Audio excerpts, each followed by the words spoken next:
চলমান অলিম্পিকে নিজেদের প্রথম ম্যাচে মরক্কোর বিপক্ষে নাটকীয়ভাবে হেরে যায় আর্জেন্টিনা। তাই অলিম্পিকে টিকে থাকতে আজ ইরাকের বিপক্ষে জয়ের কোনো বিকল্প নেই তাদের। তবে প্রথম ম্যাচের নাটকীয় হারের ধাক্কা এখনও পুরোপুরি সামলে উঠতে পারেনি দলটি। আর্জেন্টিনা অনূর্ধ্ব 23 দলের কোচ মনে করেন সেদিন যা হয়েছে সেটা বিপজ্জনক এক দৃষ্টান্ত রেখে গেছে। ভবিষ্যতেও এমন কিছু আবার দেখা যায় কিনা সেই শঙ্কার কথাও বলেছেন তিনি। মাসচেরানো বলেছেন, এই কয়েক ঘন্টা ভালোই কেটেছে। নিশ্চিতভাবেই আগের ম্যাচটি শেষ হওয়ার পর আমাদের খারাপ লেগেছে। যে পরিস্থিতির ভেতর দিয়ে আমাদের যেতে হয়েছে সেটা স্বাভাবিক ছিল না। মাসচেরানো আরও বলেন, তবে আমাদের মনোযোগ এখন পরের ম্যাচে। আমরা চেষ্টা করব ভালো খেলার ও 3 পয়েন্ট আদায় করে নেওয়ার। এটি করতে পারলে আমরা পরবর্তী রাউন্ডে যাওয়ার জন্য লড়াই করতে পারব।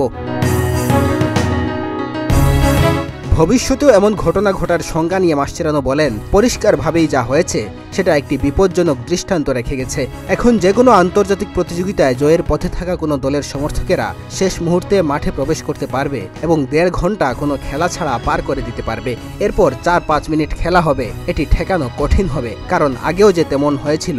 আমি জানি না ভবিষ্যতে বিষয়টি নিয়ে কিভাবে সামলানো হবে।